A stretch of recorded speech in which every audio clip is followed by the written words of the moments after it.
جس گھر میں یہ دعا سنی جاتی ہے وہاں اللہ کی رحمتوں کا نور برستا ہے، اس گھر سے پریشانیاں دور ہو جاتی ہیں اور برکت ہر طرف پھیل جاتی ہے۔ بھائیوں اور بہنوں، یہ دعا کوئی معمولی دعا نہیں ہے، یہ قرآن سے لی گئی ایسی دعا ہے جس میں اللہ کے حکم سے ہر مشکل کو آسان کرنے کی طاقت ہے۔ اگر آپ کی دکان یا کاروبار چل نہیں رہا، محنت بہت ہے لیکن فائدہ نہیں، لین دین میں رکاوٹیں آ رہی ہیں یا روزی میں تنگی محسوس ہو رہی ہے، تو دل چھوٹا مت کیجیے۔ بہت بار ایسا ہوتا ہے کہ انسان کوشش کرتا رہتا ہے لیکن برکت نہیں آتی۔ ایسے میں یہ دعا اللہ کے حکم سے آپ کے کاروبار میں ایسی برکت لا سکتی ہے کہ آپ خود حیران رہ جائیں گے۔ اور اگر آپ کے گھر میں سکون نہیں ہے، بات بات پر جھگڑے ہو جاتے ہیں، بچوں کی طبیعت خراب رہتی ہے یا گھر میں عجیب سی گھٹن محسوس ہوتی ہے، تو سمجھ لیجئے کہ اس دعا کی آپ کو بہت ضرورت ہے۔ جس گھر میں اسے پورے یقین کے ساتھ سنا جاتا ہے وہاں شیطان ٹھہر نہیں پاتا، جادو، ٹونا، بندش اور بری نظر کا اثر ختم ہو جاتا ہے اور گھر میں سکون اور محبت واپس آ جاتی ہے۔ بہت سے لوگ کہتے ہیں کہ کسی نے کچھ کرا دیا ہے، کوئی بندش لگ گئی ہے، اس لیے کام بنتے بنتے بگڑ جاتے ہیں۔ یاد رکھیے، اللہ سے بڑا کوئی نہیں۔ جب اللہ کی بات، اللہ کا کلام اور اللہ کی دعا گھر میں آتی ہے تو کوئی جادو، کوئی بندش ٹک نہیں سکتی۔ یہ دعا انہی طاقتوں کو توڑنے کے لیے ہے جو آپ کی ترقی اور سکون کے راستے میں رکاوٹ بن رہی ہے۔ لیکن ایک بات بہت ضروری ہے، اس دعا کو ادھورا سن کر مت جائیے، اسے پورے دھیان، پورے یقین اور پورے بھروسے کے ساتھ سنیے، کیونکہ یہ دعا صرف انہی لوگوں کو فائدہ دیتی ہے جو اللہ پر بھروسہ رکھتے ہیں اور اسے دل سے سنتے ہیں۔ اگر آپ نے یہ ویڈیو کھول لی ہے تو اسے اتفاق مت سمجھیے، ہو سکتا ہے اللہ نے آپ کی پریشانی دیکھ لی ہو اور آپ کی مدد کے لیے آپ کو یہاں تک پہنچایا ہو۔ اس لیے اس دعا کو پورا سنیے، اپنے گھر، دکان، کاروبار اور ہر پریشانی کی نیت دل میں رکھیے۔ انشاءاللہ اللہ آپ کے حالات بدل دے گا۔ کمنٹ میں آمین ضرور لکھیے، اور آئیے اس برکت والی دعا کو دھیان سے سنتے ہیں۔ اعوذ باللہ من الشیطان الرجیم، بسم اللہ الرحمن الرحیم۔ یا ایہا الذین آمنوا اوفوا بالعقود، احلت لکم بہیمۃ الانعام الا ما یتلی علیکم غیر محل الصید وانتم حرم،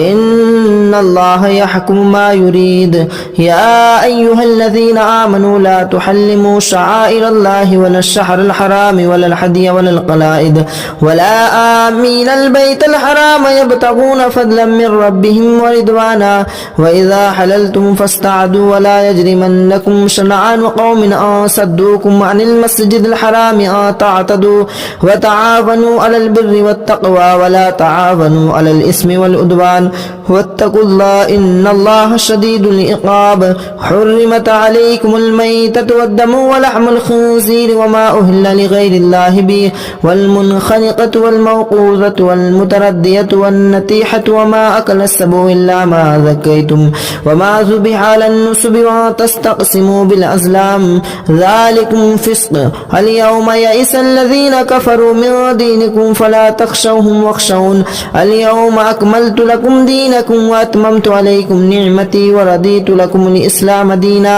فمن اضطر في مخمصة غير متجانف إثم فإن الله غفور رحيم۔ يسألونك ماذا أحل لهم قل أحل لكم الطيبات وما علمتم من الجوارح مكلبين تعلمونهن مما علمكم الله، فكلوا مما أمسكنا عليكم واذكروا اسم الله عليه واتقوا الله إن الله شديد العقاب۔ اليوم أحل لكم الطيبات وطعام الذين أوتوا الكتاب حل لكم وطعامكم حل لهم، والمحسنات من المؤمنات والمحسنات من الذين أوتوا الكتاب من قبلكم إذا آتيتموهن أجورهن محسنين غير مسافحين ولا مستخيرين آخرا، ومن يكفر بالإيمان فقد حبط عمله وهو في الآخرة هم الخاسرون۔ يا أيها الذين آمنوا إذا قمتم إلى الصلاة فاغسلوا وجوهكم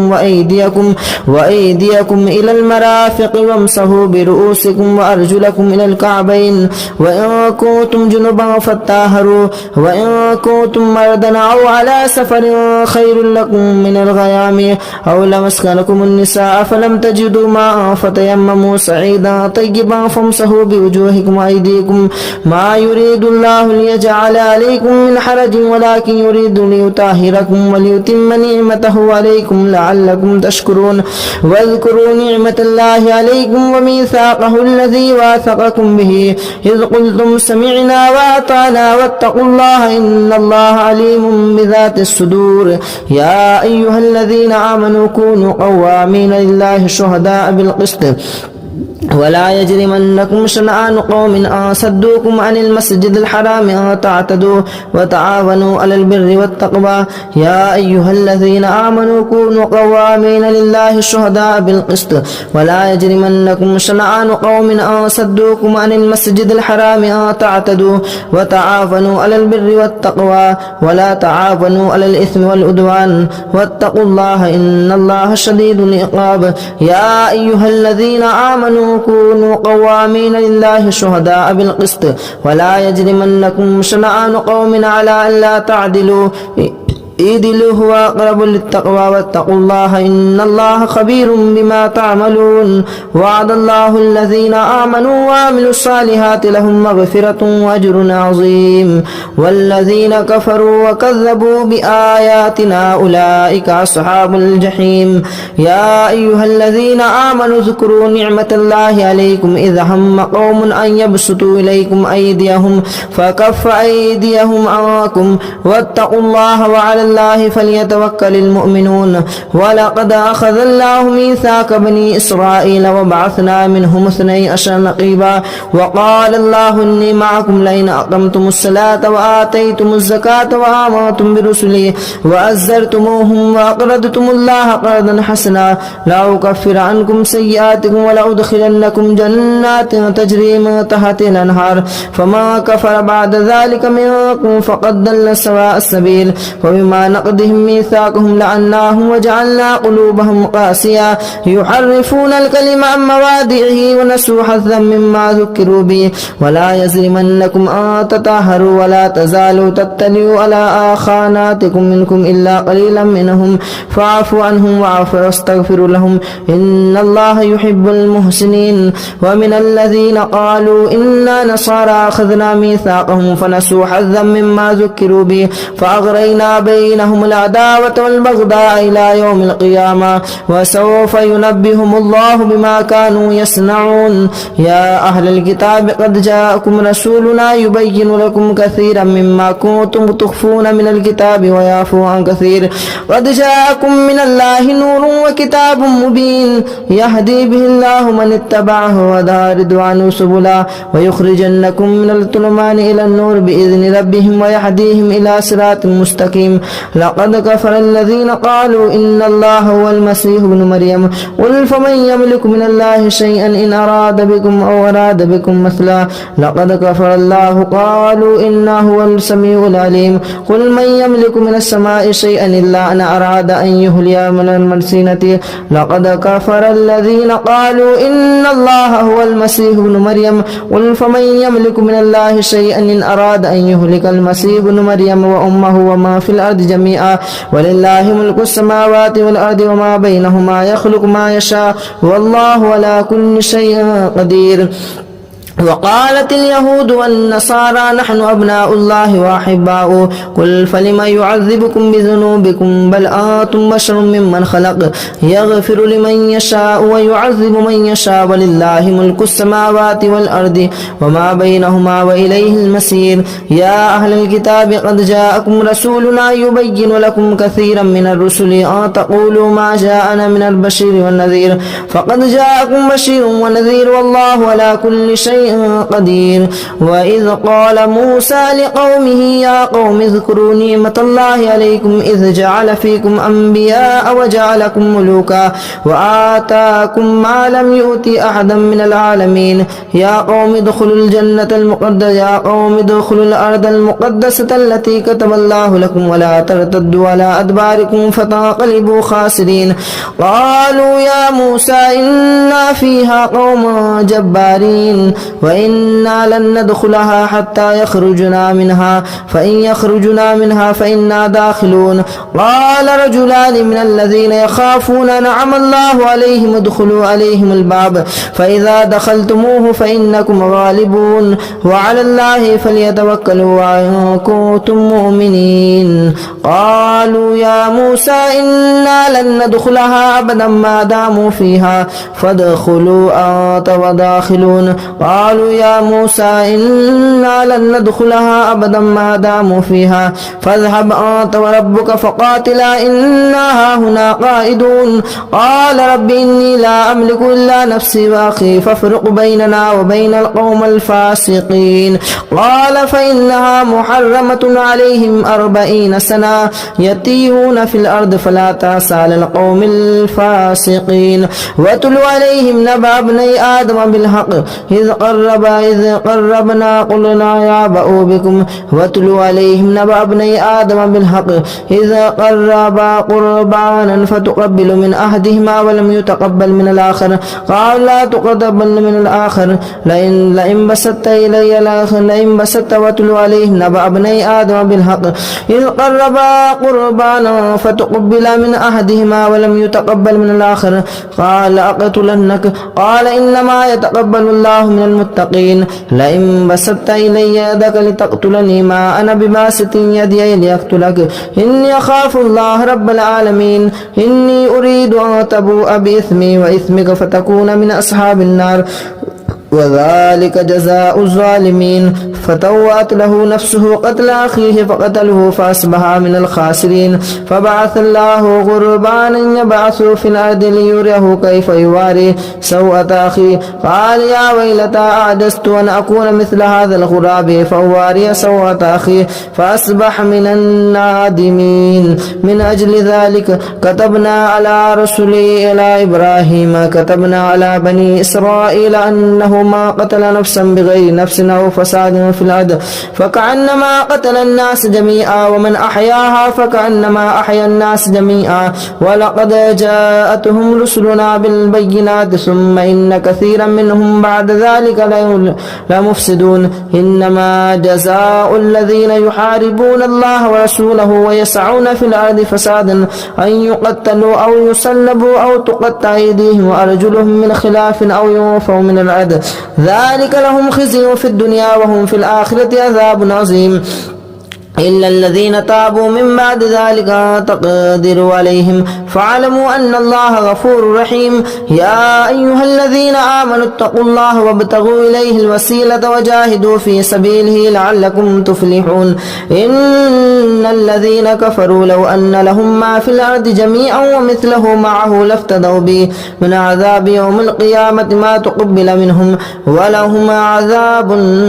يريدون أن يخرجوا من النار وما هم خارجين من النار ولهم عذاب مقيم والسارق والسارقة فاقطعوا أيديهما جزاء بما كسب نكالا من الله والله عزيز حكيم فما تاب من بعد ظلمه وأصلح فإن الله يتوب عليهم إن الله غفور رحيم ألم تعلم أن الله له ملك السماوات والأرض يعذب من يشاء ويغفر لمن يشاء ويعذب من يشاء ويعذب من يشاء ولم تعلم أن الله له ملك السماوات والأرض يعذب من يشاء ويغفر لمن يشاء والله على كل شيء قدير يا أيها الرسول لا يحزنك الذين يصارعون في الكفر من الذين قالوا آمنا بأفواههم ولم تؤمن قلوبهم ومن الذين هادوا سماعون للكذب سماعون لقوم آخرين لم يأتوك يحرفون الكلم من بعد مواضعه يقولون إن أوتيتم هذا فخذوه وإن لم تؤتوه فاحذروا ومن يرد الله فتنته فلا تملك له من الله شيئا أولئك لم يرد الله أن يطهر قلوبهم لهم في الدنيا خزي ولهم في الآخرة عذاب عظيم سماعون للكذب أكالون للسهت فإن جاءوك فاحكم بينهم أو أعرض عنهم وإن تعرض عنهم فلن يضروا الله شيئا وإن حكمت فاحكم بينهم إن الله الله يحكم من المتقين وكيف يحكمونك وعندهم التوراة فيها حكم الله ثم يتولون من بعد ذلك وما أولئك بالمؤمنين إنا أنزلنا التوراة فيها هدى والنور يحكم بها النبيون الذين أسلموا للذين هادوا والربانيون والأحبار بما استحفظوا من كتاب الله وكانوا عليه شهداء فلا تخشوا الناس واخشوني ولا تشتروا بآياتي ثمنا قليلا ومن لم يحكم بما أنزل الله فأولئك هم الكافرون وكتبنا عليهم فيها أن النفس بالنفس والعين بالعين والأنف بالأنف والأذن بالأذن والسن بالسن والجروح قصاص فما تصدق به فهو خير كفارة الله ومن لم يحكم بما أنزل الله فأولئك هم الظالمون وقفينا على آثارهم بعيسى ابن مريم مصدقا لما بين يديه من التوراة وآتيناه الإنجيل فيه هدى والنور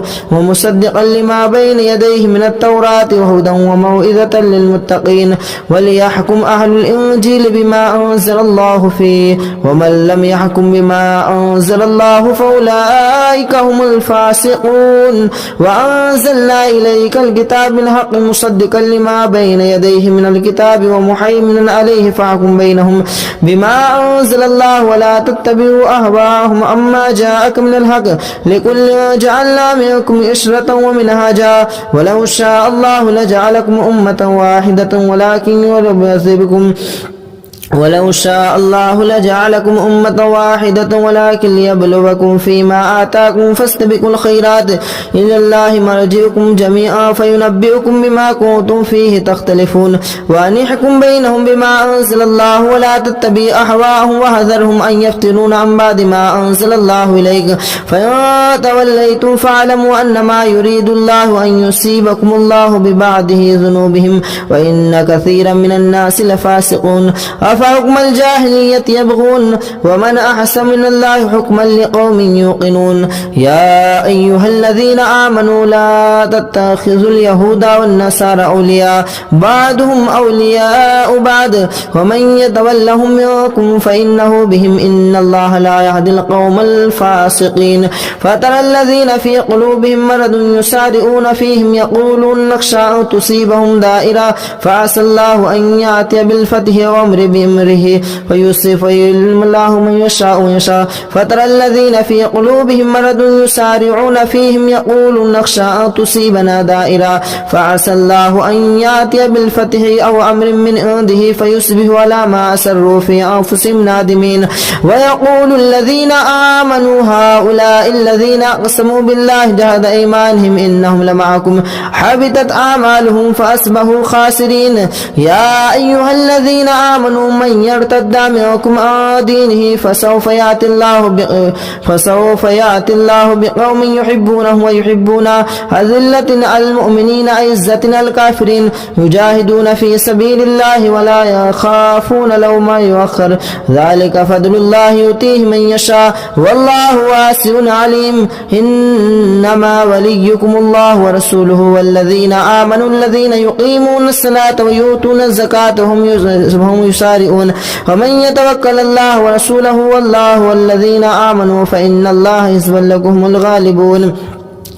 يا أيها الذين آمنوا لا تتخذوا الذين اتخذوا دينكم هزوا ولعبا من الذين أوتوا الكتاب من قبلكم والكفار أولياء واتقوا الله إن كنتم مؤمنين وإذا ناديتم إلى الصلاة اتخذوها هزوا ولعبا ذلك بأنهم قوم لا يعقلون قل يا أهل الكتاب هل تنقمون منا إلا أن آمنا بالله وما أنزل إلينا وما أنزل من قبل وأن أكثركم فاسقون قل هل أنبئكم بشر من ذلك مثوبة عند الله من لعنهم الله وغضب عليه وجعل منهم القردة والخنازير والعبد الطاغوت أولئك شر مكانا وأضل عن سواء السبيل وإذا جاءوكم قالوا آمنا وقد دخلوا بالكفر وهم قد خرجوا به والله أعلم بما يعلم والله أعلم بما كانوا يكتمون وترى كثيرا منهم يسارعون في الإثم والعدوان وأكلهم السحت لبئس ما كانوا يعملون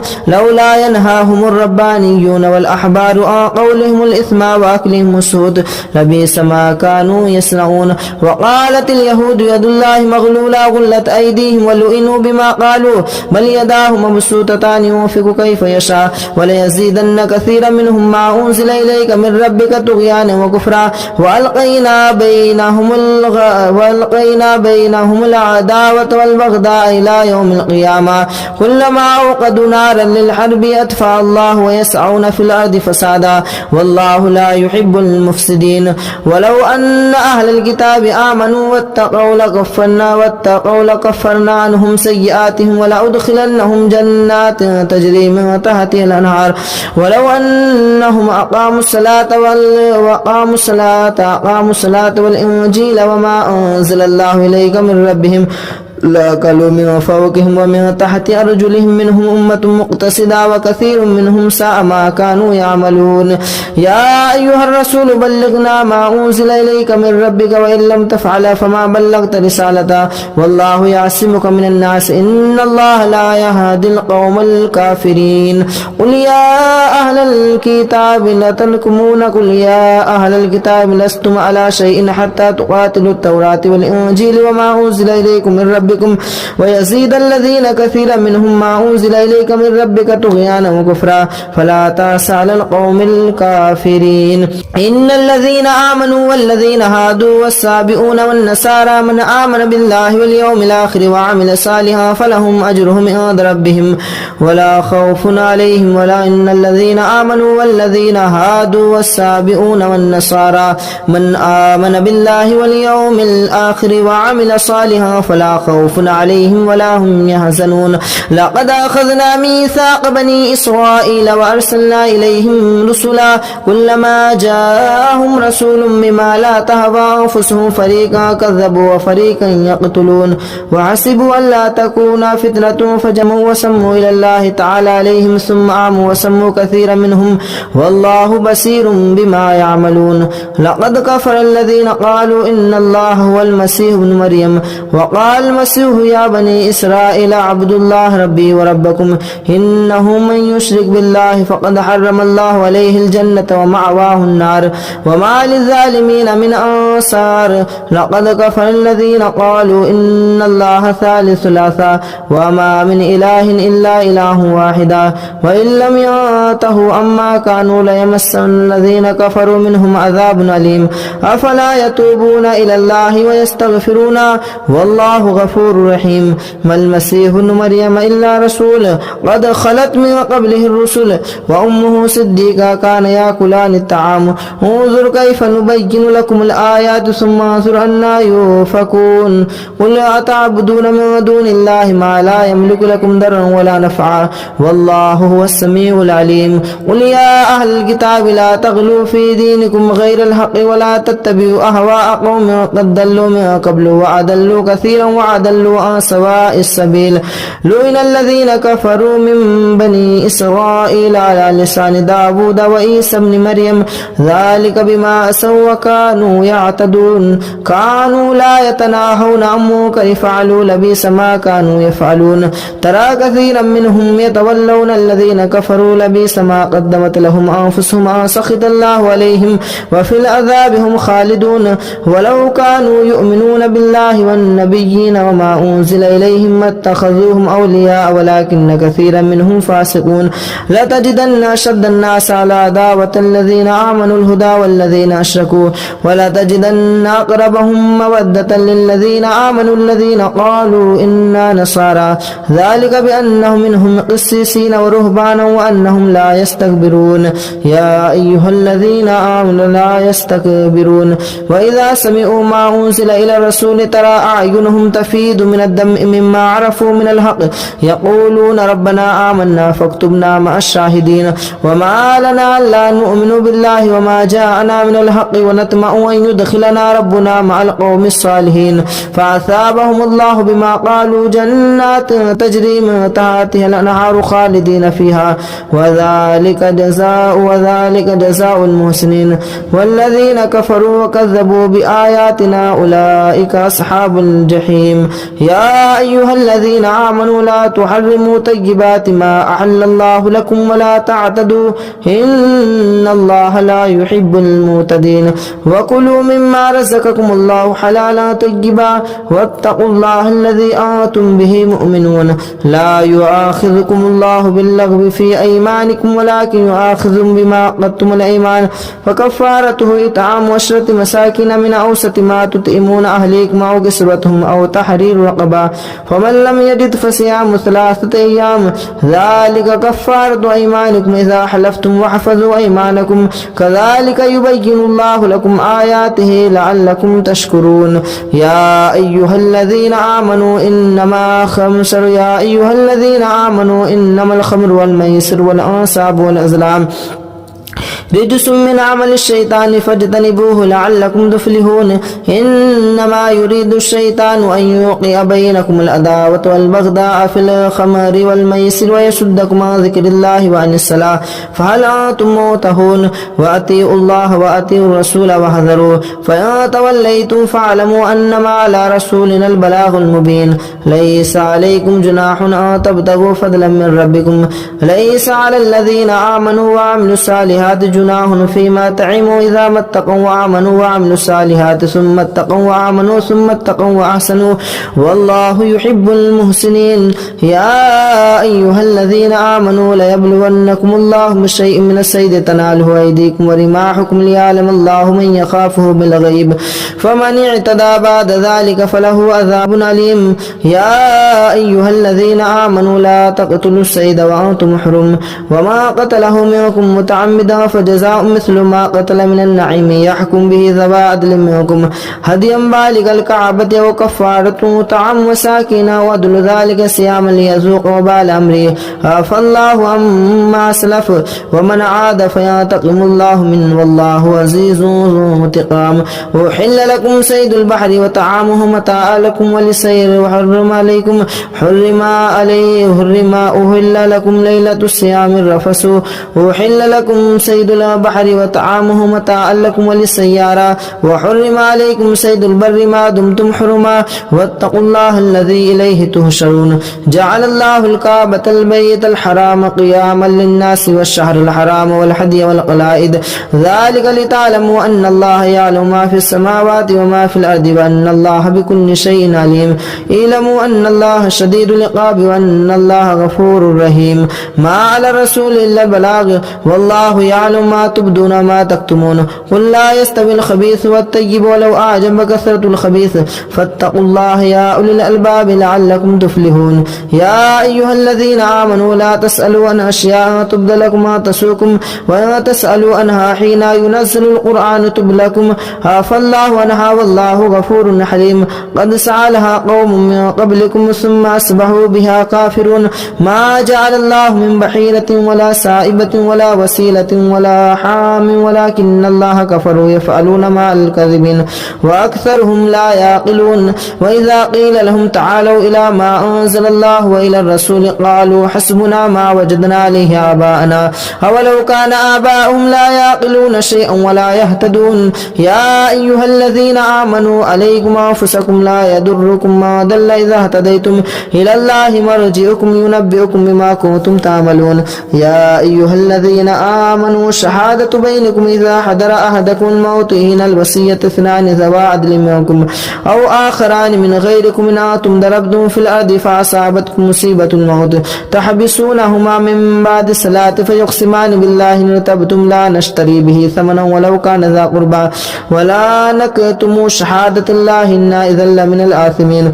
فإن أثر على أنهم استحق إثما فآخران يقومان مقامهما من الذين استحق عليهم الأوليان ولا يعني فيقسمان بالله لشهادتنا حق من شهادتهما وما اعتدينا إنا إذا لمن الظالمين ذلك أدنى أن يأتوا بالشهادة على وجهها إن يخافوا ترد أيمان بعد أيمانهم واتقوا الله واعلموا أن الله لا يهدي القوم الفاسقين يوم يجمعكم الرسول فيقول ماذا أجبتم قالوا لا علم لنا إنك أنت العليم الحكيم إذ قال الله يا عيسى ابن مريم اذكر نعمتي عليك وعلى والدتك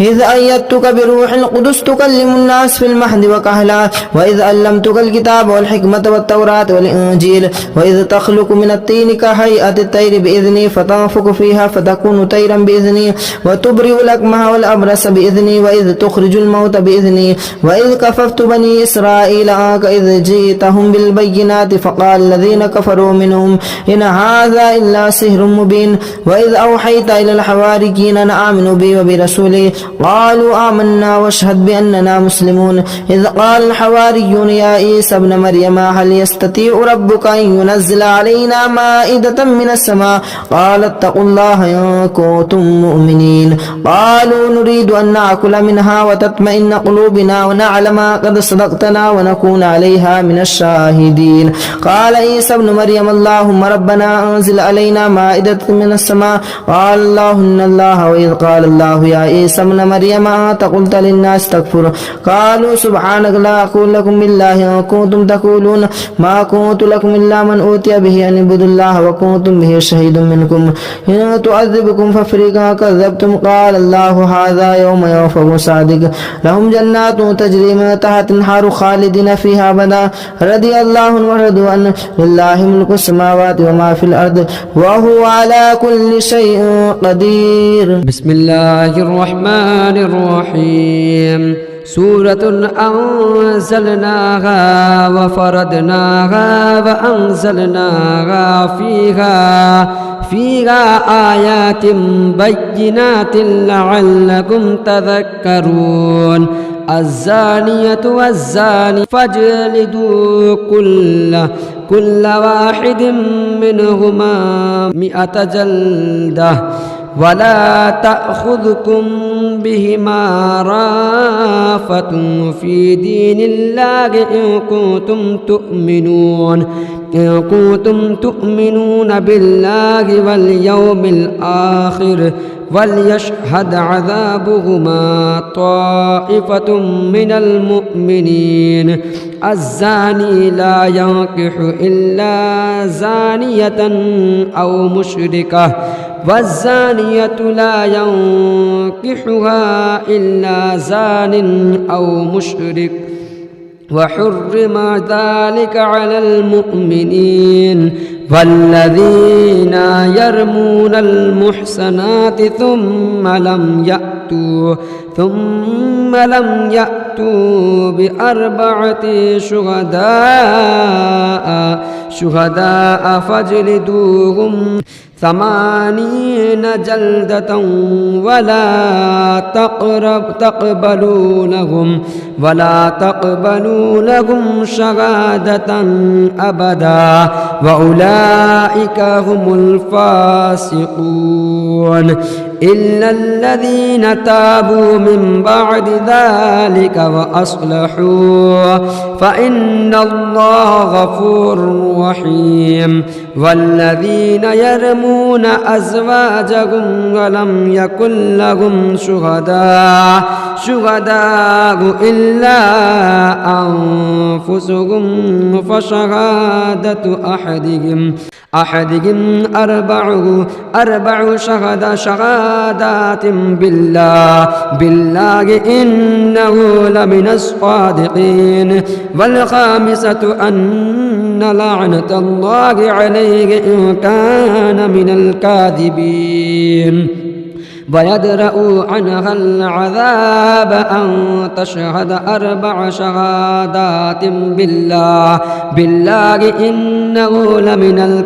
الكاذبين. والخامسة أن غضب الله عليها إن كان من الصادقين. ولولا فضل الله عليكم ورحمته وأن الله تواب حكيم. إن الذين جاءوا بالإفك عصبة منكم لا تحسبوه شرا لكم بل هو خير لكم لكل امرئ منهم ما اكتسب من الإثم فالذين تولى كبره منهم له عذاب عظيم. لولا إذ سمعتموه ظن المؤمنين والمؤمنات بأنفسهم خيرا وقالوا هذا إفك مبين لولا جاءوا عليه بأربعة شهداء فإذا يأتوا بالشهداء فأولئك عند الله هم الكاذبون ولولا فضل الله عليكم ورحمته في الدنيا والآخرة لمسكم فيما أفدتم فيه عذاب عظيم إذ تلقونه بألسنتكم وتقولون بأفواهكم ما ليس لكم به علم وتحسبونه هينا وهو عند الله عظيم ولولا إذ سمعتموه قلتم ما يكون لنا أن نتكلم بهذا سبحانك هذا بهتان عظيم يعظكم الله أن تعودوا لمثله أبدا إن كنتم مؤمنين ويبين الله لكم الآيات والله عليم حكيم إن الذين يحبون أن تشيع الفاحشة في الذين آمنوا لهم عذاب أليم في الدنيا والآخرة والله يعلم وأنتم لا تعلمون ولولا فضل الله عليكم ورحمته وأن الله رؤوف رحيم يا أيها الذين آمنوا لا تتبعوا خطوات الشيطان ومن يتبع خطوات الشيطان فإنه يأمر بالفحشاء والمنكر ولولا فضل الله عليكم ورحمته ما زكى منكم من أحد أبدا ولكن الله يزكي من يشاء والله سميع عليم ولا يأتل أولو الفضل منكم والسعة أن يؤتوا أولي القربى والمساكين والمهاجرين في سبيل الله وليعفوا وليصفحوا ألا تحبون أن يغفر الله لكم والله غفور رحيم إن الذين يرمون المحصنات الغافلات المؤمنات لعنوا في الدنيا والآخرة ولهم عذاب عظيم يوم تشهد عليهم ألسنتهم وأيديهم وأرجلهم بما كانوا يعملون يومئذ يوفيهم الله دينهم الحق ويعلمون أن الله هو الحق المبين الخبيثات للخبيثين والخابثون للخبيثات والطيبات للطيبين والطيبون للطيبات أولئك مبرؤون مما يقولون لهم مغفرة ورزق كريم يا أيها الذين آمنوا لا تدخلوا بيوتا غير بيوتكم حتى تستأتنوا وتسلموا على أهلها ذلكم خير لكم لعلكم تذكرون فإن لم تجدوا فيها أحدا فلا تدخلوها حتى يؤذن لكم وإن قيل لكم ارجعوا فارجعوا هو أزكى لكم والله بما تعملون عليم ليس عليكم جناح أو تدخلوا بيوتا غير مسكونة فيها متاع لكم والله يعلم ما تبدون وما تكتمون قل للمؤمنين يغضوا من أبصارهم ويحفظوا فروجهم ذلك أزكى لكم إن الله خبير بما يصنعون وقل للمؤمنات يغضن من أبصارهن ويحفظن فروجهن ولا يبدين زينتهن إلا ما ظهر منها منها وليضربن بخمرهن على جيوبهن ولا يبدين زينتهن إلا لبعولتهن أو آبائهن أو آباء بعولتهن أو أبنائهن أو أبناء بعولتهن أو إخوانهن أو بني إخوانهن أو بني أخواتهن أو نسائهن أو ما ملكت أيمانهن أو التابعين غير أولي الإربة من الرجال أو الطفل الذين لم يظهروا على عورات النساء ولا يضربن بأرجلهن ليعلم ما يخفين من زينتهن وتوبوا إلى الله جميعا أيها المؤمنون لعلكم تفلحون وأنكحوا الأيام منكم والصالحين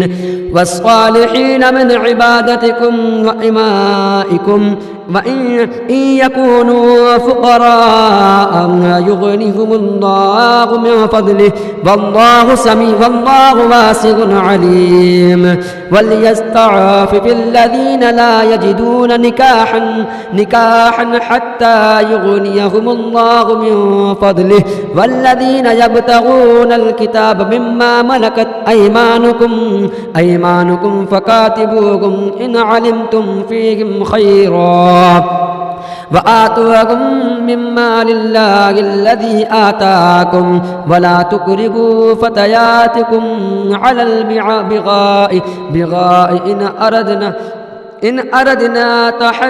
تحسنا لتبتغوا عرض الحياة الدنيا ومن يكرهن فإن الله من بعد إكراههن غفور رحيم ولقد أنزلنا إليكم آيات مبينات ومثلا من الذين خلوا من قبلكم وموعظة للمتقين الله نور السماوات والأرض مثل نوره كمشكاة فيها المصباح في زجاجة الزجاجة كأنها كوكب دري يوقد من شجرة مباركة زيتونة لا شرقية ولا غربية يكاد زيتها يضيء ولو لم تمسسه نارا نور على نور يهدي الله لنوره من يشاء ويضرب الله الأمثال للناس والله بكل شيء عليم في بيوت أذن الله أن ترفع ويذكر فيها اسمه يسبح له فيها بالغدو والآصال رجال لا تلهيهم تجارة ولا بيع عن ذكر الله وإقام الصلاة وإيتاء الزكاة يخافون يوما تتقلب فيه القلوب والأبصار ليجزيهم الله أحسن ما عملوا ويزيدهم من فضله والله يرزق من يشاء بغير حساب والذين كفروا أعمالهم كسراب بقيعة يحسبه الزمان ماء حتى إذا جاءه لم يجده شيئا ووجد الله عنده فوفاه حسابه والله سريع الحساب أو كظلمات في بحر لجي يغشاه موج من فوقه سحاب ظلمات بعدها فوق بعد إذا أخرج يده له يقد يراها ومن لم يجعل الله له نورا فما له من نور. ألم تر أن الله يسبح له ما في السماوات والأرض والطير صافات كل قد علم صلاته وتسبيحه والله عليم بما يفعلون. ولله ملك السماوات والأرض وإلى الله المصير. ألم تر أن الله يجزي سحابا ثم يؤلف بينه ثم يجعله ركما فترى الودق يخرج من خلاله وينزل من السماء من جبال فيها من برد فيصيب به من يشاء ويصرفه عن من يشاء يكاد سنا برقه يذهب بالأبصار يقلب الله الليل والنهار إن في ذلك لعبرة لأولي الأبصار. والله خلق كل دابة من ماء فمنهم من يمشي على بطنه ومنهم من يمشي على رجلين ومنهم من يمشي على 4 يخلق الله ما يشاء إن الله على كل شيء قدير. لقد أنزلنا آيات مبينات والله يهدي من يشاء إلى صراط مستقيم. ويقولون آمنا بالله بالرسول وأطعنا ثم يتولى فريق منهم من بعد ذلك وما أولئك بالمؤمنين. وإذا دعوا إلى الله ورسوله ليحكم بينهم إذا فريق منهم معرضون. وإن يكن لهم الحق يأتوا إليه مذعنين أفي قلوبهم مرض أم ارتابوا أم يخافون أن يحيف الله عليهم ورسوله بل أولئك هم الظالمون. إنما كان قول المؤمنين إذا دعوا إلى الله ورسوله ليحكم بينهم أن يقولوا سمعنا وأطعنا وأولئك هم المفلحون. ومن يطيع الله ورسوله ويخشى الله ويتقه فأولئك هم الفائزون. وأقسموا بالله جهد أيمانهم لئن أمرتهم ليخرجن قل لا تقسموا طاعة معروفة إن الله خبير بما تعملون. قل أطيعوا الله وأطيعوا الرسول فإن تولوا فإن الله عليه ما حمل وعليكم ما حملتم وإن تطيعوه تهتدوا وما على الرسول إلا البلاغ المبين. وعد الله الذين آمنوا منكم وعملوا الصالحات ليستخلفنهم في الأرض كما استخلف الذين من قبلهم وليمكنن لهم دينهم الذي ارتدى لهم وليبدلنهم من بعد خوفهم أمنا يعبدونني لا يشركون بي شيئا ومن كفر بعد ذلك فأولئك هم الفاسقون. وأقيموا الصلاة وآتوا الزكاة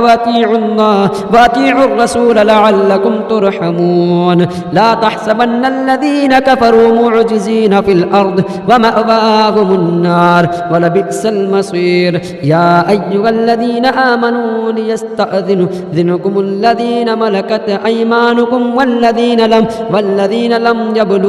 يبلغوا الحلم منكم 3 مرات من قبل صلاة الفجر وحين تدعوا ثيابكم من الزهيرة ومن بعد صلاة العشاء 3 عورات لكم ليس عليكم ولا عليهم جناح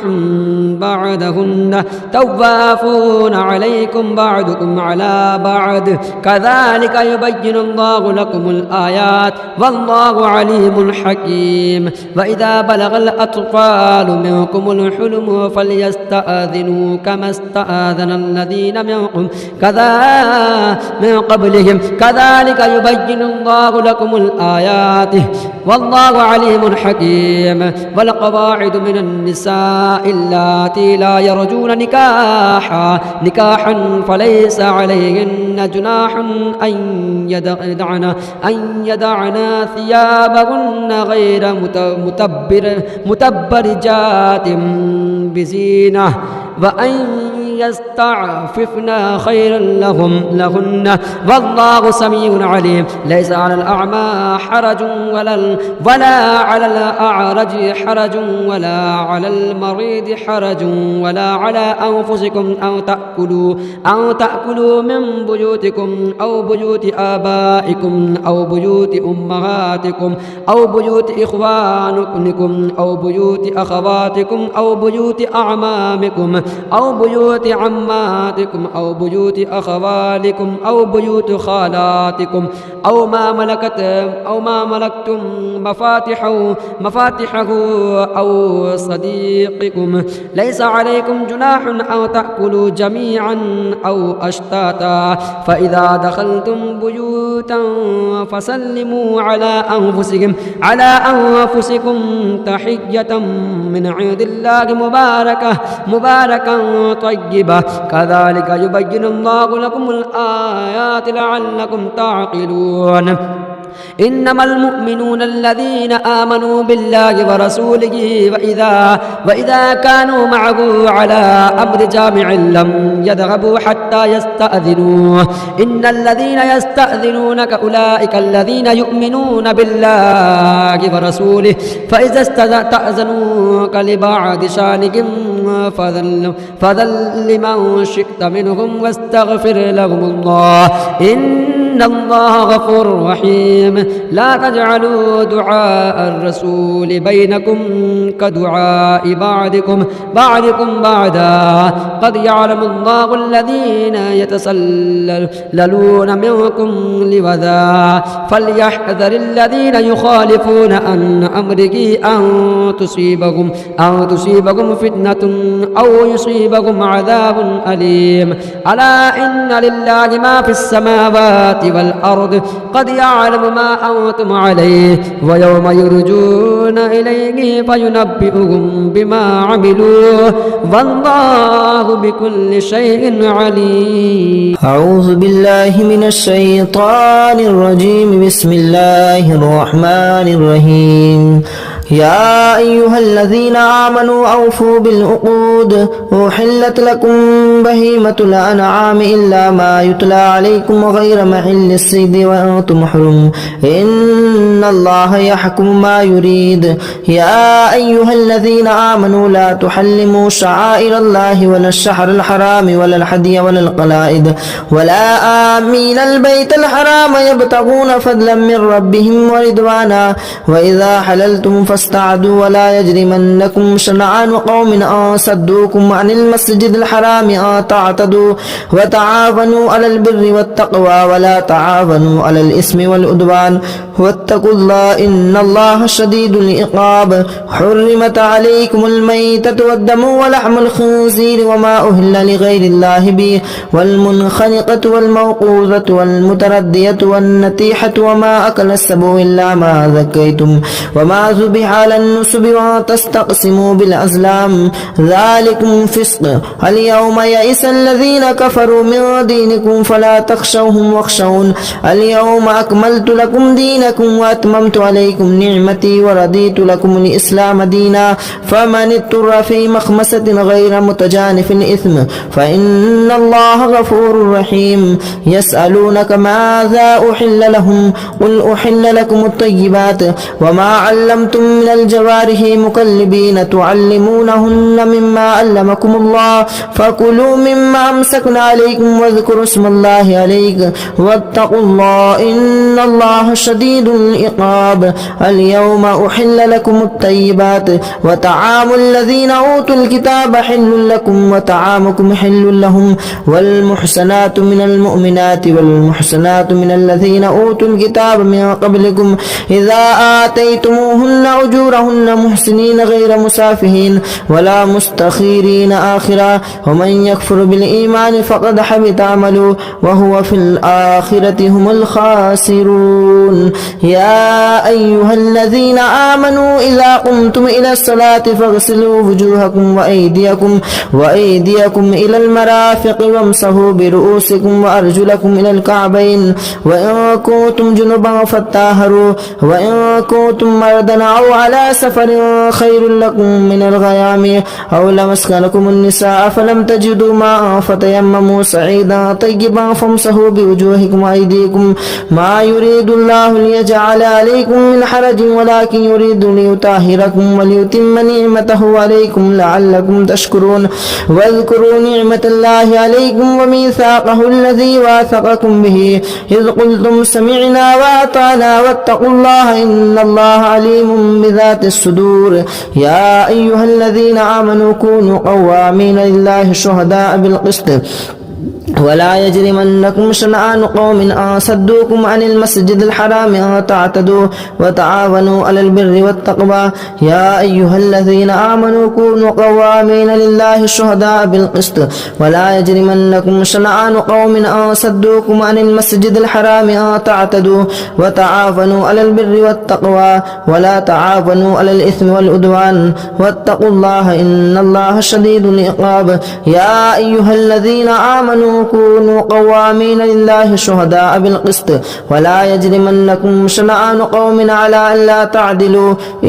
اعدلوا هو أقرب للتقوى واتقوا الله إن الله خبير بما تعملون وعد الله الذين آمنوا وعملوا الصالحات لهم مغفرة وأجر عظيم والذين كفروا وكذبوا بآياتنا أولئك أصحاب الجحيم يا أيها الذين آمنوا اذكروا نعمة الله عليكم إذ هم قوم أن يبسطوا إليكم أيديهم فكف أيديهم عنكم واتقوا الله وعلى الله فليتوكل المؤمنون ولقد أخذ الله ميثاق بني إسرائيل وبعثنا منهم 12 نقيبا وقال الله إني معكم لئن أقمتم الصلاة وآتيتم الزكاة وآمنتم برسلي وأزرتموهم وأقرضتم الله قرضا حسنا لأكفر عنكم سيئاتكم ولأدخلنكم جنات تجري من تحتها الأنهار فما كفر بعد ذلك منكم فقد ضل سواء السبيل وبما نقضهم ميثاقهم لعناهم وجعلنا قلوبهم قاسية يحرفون الكلم عن مواضعه ونسوا حظا مما ذكروا به ولا يجرمنكم أن تطهروا ولا تزالوا تطلعوا على خاناتكم منكم إلا قليلا منهم فاعفوا عنهم واستغفروا لهم إن الله يحب المحسنين ومن الذين قالوا إنا نصارى أخذنا ميثاقهم فنسوا حظا مما ذكروا به فأغرينا بينهم العداوة والبغضاء إلى يوم القيامة وسوف ينبهم الله بما كانوا يصنعون يا أهل الكتاب قد جاءكم رسولنا يبين لكم كثيرا مما كنتم تخفون من الكتاب ويعفو عن كثير قد جاءكم من الله نور وكتاب مبين يهدي به الله من اتبعه ودار رضوانه سبلا ويخرجنكم من الظلمات إلى النور بإذن ربهم ويهديهم إلى صراط مستقيم لقد كفر الذين قالوا إن الله هو المسيح ابن مريم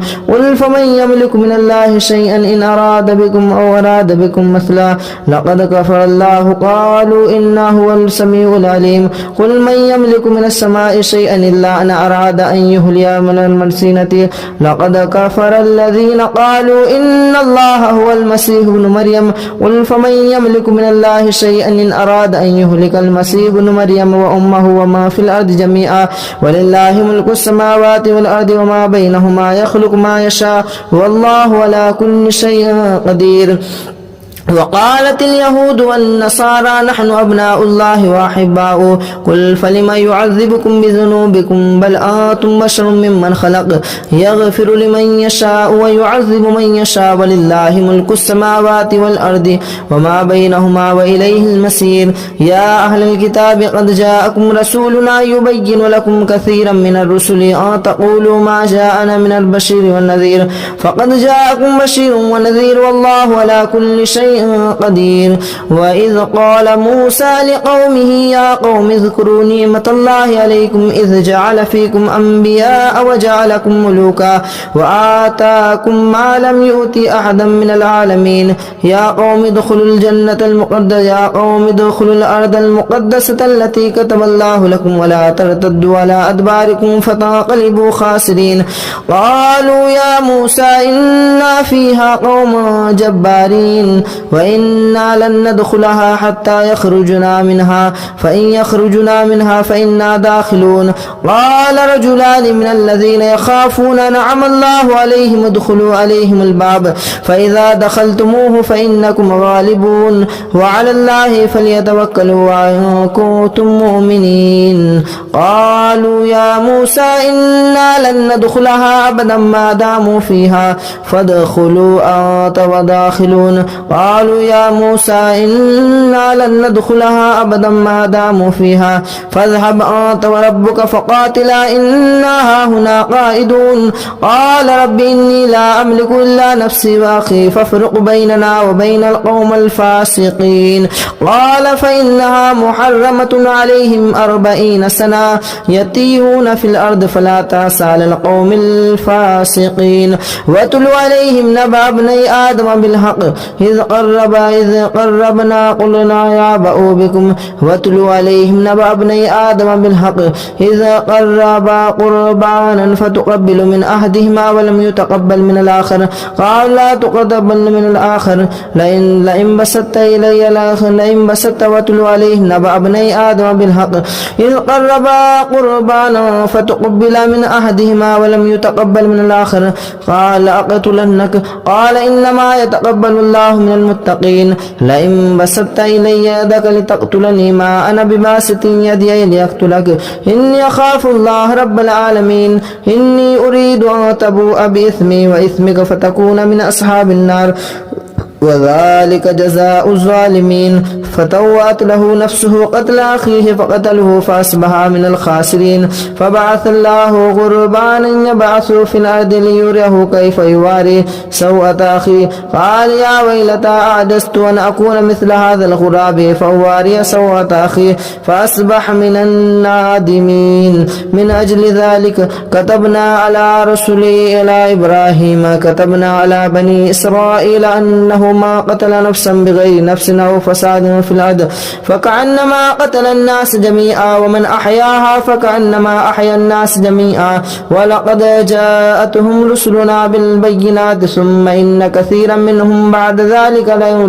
لمفسدون. إنما جزاء الذين يحاربون الله ورسوله ويسعون في الأرض فسادا أن يقتلوا أو يصلبوا أو تقطع أيديهم وأرجلهم من خلاف أو ينفوا من الأرض ذلك لهم خزي في الدنيا وهم في الآخرة عذاب عظيم. إلا الذين تابوا من بعد ذلك تقدروا عليهم فاعلموا أن الله غفور رحيم. يا أيها الذين آمنوا اتقوا الله وابتغوا إليه الوسيلة وجاهدوا في سبيله لعلكم تفلحون. إن الذين كفروا لو أن لهم ما في الأرض جميعا ومثله معه لافتدوا به من عذاب يوم القيامة ما تقبل منهم ولهم عذاب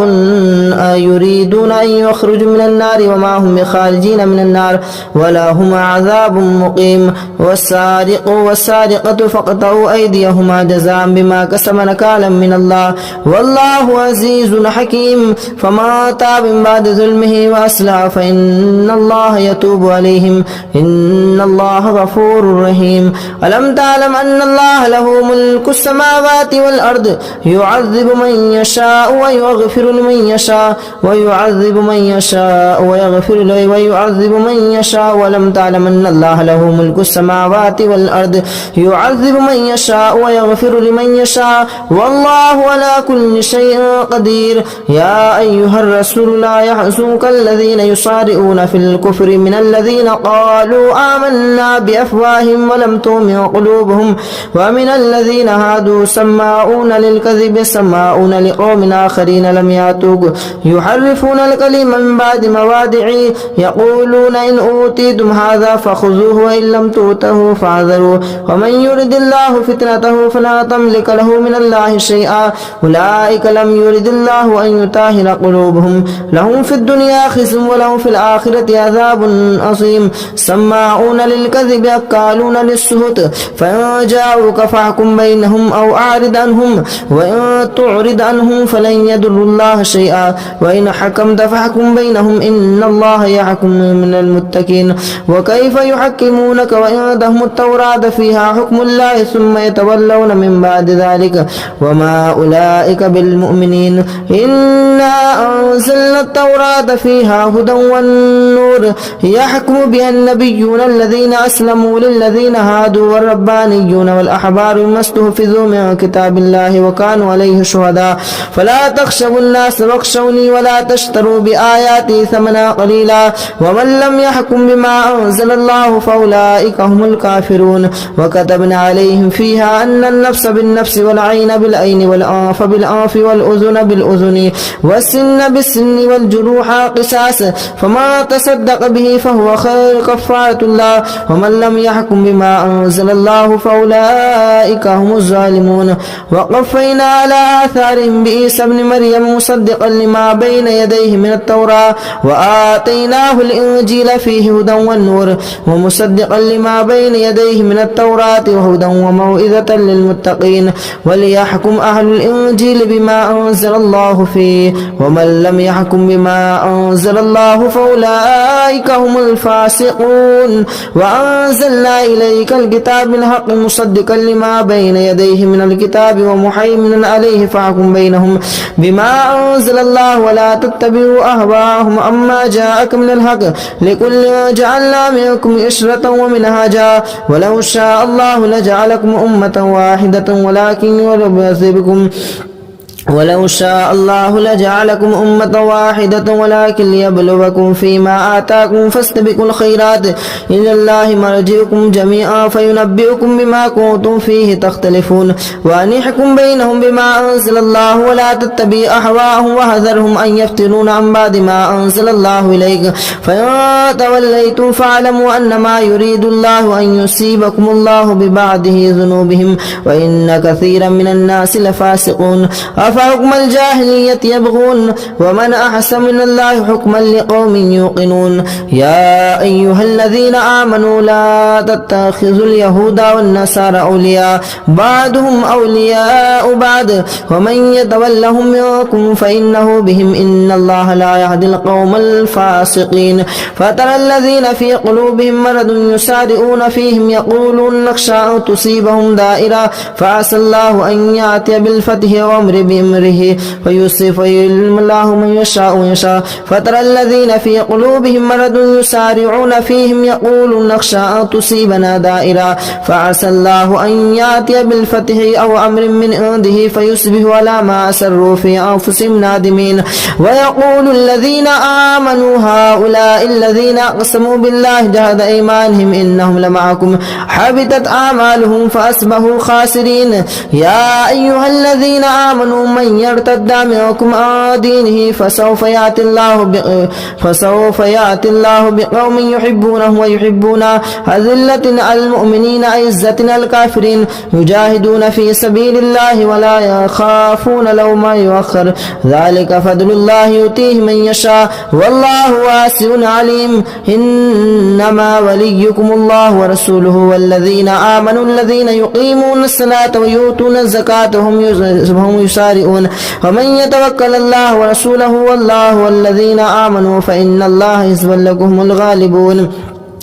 يا أيها الذين آمنوا لا تتخذوا الذين اتخذوا دينكم هزوا ولعبا من الذين أوتوا الكتاب من قبلكم والكفار أولياء واتقوا الله إن كنتم مؤمنين وإذا ناديتم إلى الصلاة اتخذوها هزوا ولعبا ذلك بأنهم قوم لا يعقلون قل يا أهل الكتاب هل تنقمون منا إلا أن آمنا بالله وما أنزل إلينا وما أنزل من قبل وأن أكثركم فاسقون قل هل أنبئكم بشر من ذلك مثوبة عند الله من لعنهم الله وغضب عليه وجعل منهم القردة والخنازير والعبد الطاغوت أولئك شر مكانا وأضل عن سواء السبيل وإذا جاءوكم قالوا آمنا وقد دخلوا بالكفر وهم قد خرجوا به والله أعلم بما يعملون والله أعلم بما كانوا يكتمون وترى كثيرا منهم يسارعون في الإثم والعدوان وأكلهم السحت لبئس ما كانوا يعملون لولا ينهاهم الربانيون والأحبار عن قولهم الإثم وأكلهم السحت لبئس ما كانوا يصنعون وقالت اليهود يد الله مغلولة غلت أيديهم ولئنوا بما قالوا بل يداه مبسوطتان ينفق كيف يشاء وليزيدن كثيرا منهم ما أنزل إليك من ربك طغيانا وكفرا وألقينا بينهم العداوة والبغضاء إلى يوم القيامة كلما أوقدوا نارا للحرب أطفأها الله ويسعون في الأرض فسادا والله لا يحب المفسدين ولو أن أهل الكتاب آمنوا واتقوا لكفرنا عنهم سيئاتهم ولأدخلنهم جنات تجري من تحتها الأنهار ولو أنهم أقاموا الصلاة والإنجيل وما أنزل الله إليك من ربهم لأكلوا من فوقهم ومن تحت أرجلهم منهم أمة مقتصدة وكثير منهم ساء ما كانوا يعملون يا أيها الرسول بلغنا ما أنزل إليك من ربك وإن لم تفعل فما بلغت رسالته والله يعصمك من الناس إن الله لا يهدي القوم الكافرين قل يا أهل الكتاب لستم على شيء حتى تقاتلوا التوراة والإنجيل وما أنزل إليكم من ربكم ويزيد الذين كثيرا منهم ما أنزل إليك من ربك طغيانا وكفرا فلا تأس على القوم الكافرين إن الذين آمنوا والذين هادوا والسابئون والنصارى من آمن بالله واليوم الآخر وعمل صالحا فلهم أجرهم عند ربهم ولا خوف عليهم ولا إن الذين آمنوا والذين هادوا والسابئون والنصارى من آمن بالله واليوم الآخر وعمل صالحا فلا خوف عليهم ولا هم يحزنون لقد أخذنا ميثاق بني إسرائيل وأرسلنا إليهم رسلا كلما جاءهم رسول بما لا تهوى أنفسهم فريقا كذبوا وفريقا يقتلون وحسبوا أن لا تكون فتنة فجموا وسموا إلى الله تعالى عليهم ثم عموا وسموا كثيرا منهم والله بصير بما يعملون لقد كفر الذين قالوا إن الله هو المسيح ابن مريم وقال المسيح يا بني إسرائيل اعبدوا الله ربي وربكم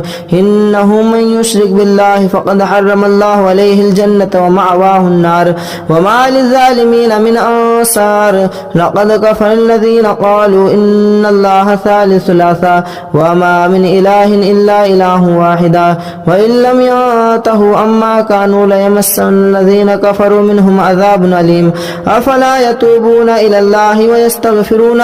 والله غفور رحيم ما المسيح ابن مريم إلا رسول قد خلت من قبله الرسل وأمه صديقة كان يأكلان الطعام انظر كيف نبين لكم الآيات ثم انظر أنا يؤفكون قل أتعبدون من دون الله ما لا يملك لكم ضرا ولا نفعا والله هو السميع العليم قل يا أهل الكتاب لا تغلوا في دينكم غير الحق ولا تتبعوا أهواء قوم قد ضلوا من قبل وأضلوا كثيرا وأضلوا عن سواء السبيل لعن الذين كفروا من بني إسرائيل على لسان داود وعيسى ابن مريم ذلك بما عصوا وكانوا يعتدون كانوا لا يتناهون عن منكر فعلوا لبئس ما كانوا يفعلون ترى كثيرا منهم يتولون الذين كفروا لبئس ما قدمت لهم أنفسهم أن سخط الله عليهم وفي العذاب هم خالدون ولو كانوا يؤمنون بالله والنبيين وما أنزل إليهم ما اتخذوهم أولياء ولكن كثيرا منهم فاسقون لتجدن أشد الناس على عداوة الذين آمنوا الهدى والذين أشركوا ولتجدن أقربهم مودة للذين آمنوا الذين قالوا إنا نصارى ذلك بأنهم منهم قسيسين ورهبانا وأنهم لا يستكبرون يا أيها الذين آمنوا لا يستكبرون وإذا سمعوا ما أنزل إلى الرسول ترى أعينهم تفيض مزيد من الدم مما عرفوا من الحق يقولون ربنا آمنا فاكتبنا مع الشاهدين وما لنا ألا نؤمن بالله وما جاءنا من الحق ونطمع أن يدخلنا ربنا مع القوم الصالحين فأثابهم الله بما قالوا جنات تجري من تحتها الأنهار خالدين فيها وذلك جزاء المحسنين والذين كفروا وكذبوا بآياتنا أولئك أصحاب الجحيم يا أيها الذين آمنوا لا تحرموا طيبات ما أحل الله لكم ولا تعتدوا إن الله لا يحب المعتدين وكلوا مما رزقكم الله حلالا طيبا واتقوا الله الذي أنتم به مؤمنون لا يؤاخذكم الله باللغو في أيمانكم ولكن يؤاخذكم بما عقدتم الأيمان فكفارته إطعام 10 مساكين من أوسط ما تطعمون أهليكم أو كسوتهم أو تحرير رقبة فمن لم يجد فصيام 3 أيام ذلك كفارة أيمانكم إذا حلفتم واحفظوا أيمانكم كذلك يبين الله لكم آياته لعلكم تشكرون يا أيها الذين آمنوا إنما الخمر والميسر والأنصاب والأزلام رجس من عمل الشيطان فاجتنبوه لعلكم تفلحون إنما يريد الشيطان أن يوقع بينكم العداوة والبغضاء في الخمر والميسر ويصدكم عن ذكر الله وعن الصلاة فهل أنتم منتهون وأطيعوا الله وأطيعوا الرسول واحذروا فإن توليتم فاعلموا أنما على رسولنا البلاغ المبين ليس عليكم جناح أن تبتغوا فضلا من ربكم ليس على الذين آمنوا وعملوا الصالحات جناح فيما طعموا إذا ما اتقوا وآمنوا وعملوا الصالحات ثم اتقوا وآمنوا ثم اتقوا وأحسنوا والله يحب المحسنين يا أيها الذين آمنوا ليبلونكم الله بشيء من الصيد تناله أيديكم ورماحكم ليعلم الله من يخافه بالغيب فمن اعتدى بعد ذلك فله عذاب أليم يا أيها الذين آمنوا لا تقتلوا الصيد وأنتم حرم وما قتله منكم متعمدا فجزاء مثل ما قتل من النعيم يحكم به ذوى عدل منكم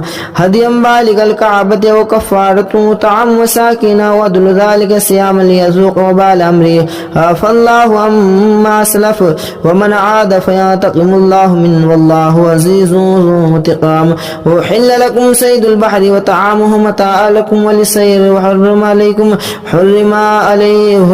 أهل لكم ليلة الصيام الرفث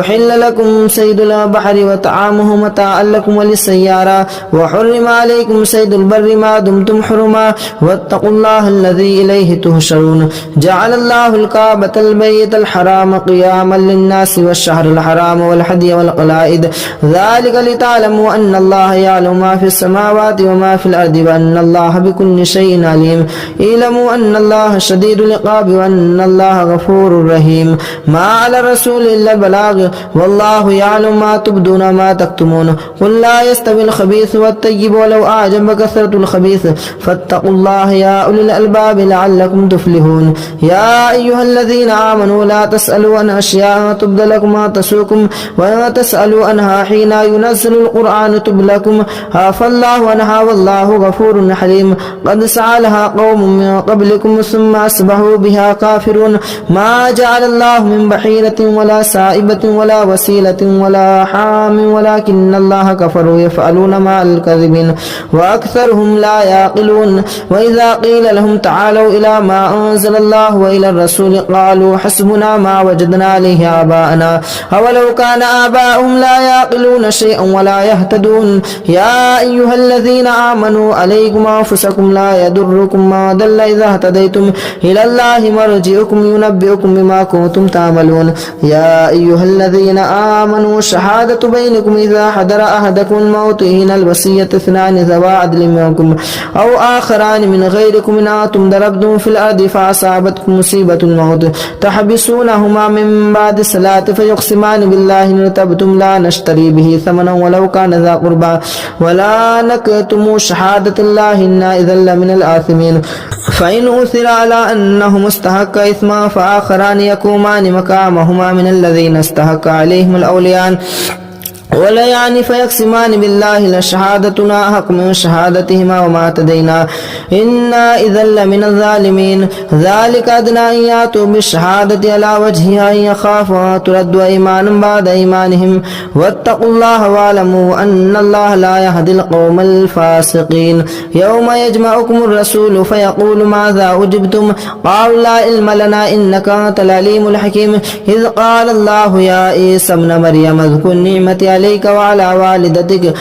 إذ أيدتك بروح القدس تكلم الناس في المهد وكهلا وإذ علمتك الكتاب والحكمة والتوراة والإنجيل وإذ تخلق من الطين كهيئة الطير بإذني فتنفخ فيها فتكون طيرا بإذني وتبرئ الأكمه والأبرص بإذني وإذ تخرج الموت بإذني وإذ كففت بني إسرائيل عنك إذ جئتهم بالبينات فقال الذين كفروا منهم إن هذا إلا سحر مبين وإذ أوحيت إلى الحواريين أن آمنوا بي وبرسولي قالوا آمنا واشهد بأننا مسلمون إذ قال الحواريون يا عيسى ابن مريم هل يستطيع ربك أن ينزل علينا مائدة من السماء قال اتقوا الله إن كنتم مؤمنين قالوا نريد أن نأكل منها وتطمئن قلوبنا ونعلم قد صدقتنا ونكون عليها من الشاهدين قال عيسى ابن مريم اللهم ربنا أنزل علينا مائدة من السماء قال الله إن الله وإذ قال الله يا عيسى ابن مريم أنت قلت للناس تكفروا قالوا سبحانك لا أقول لكم بالله إن كنتم تقولون ما كنت لكم إلا من أوتي به أن اعبدوا الله وكنتم به شهيد منكم إن تعذبكم ففريقا كذبتم قال الله هذا يوم ينفع صادق لهم جنات تجري من تحت الأنهار خالدين فيها أبدا رضي الله عنهم ورضوا عنه لله ملك السماوات وما في الأرض وهو على كل شيء قدير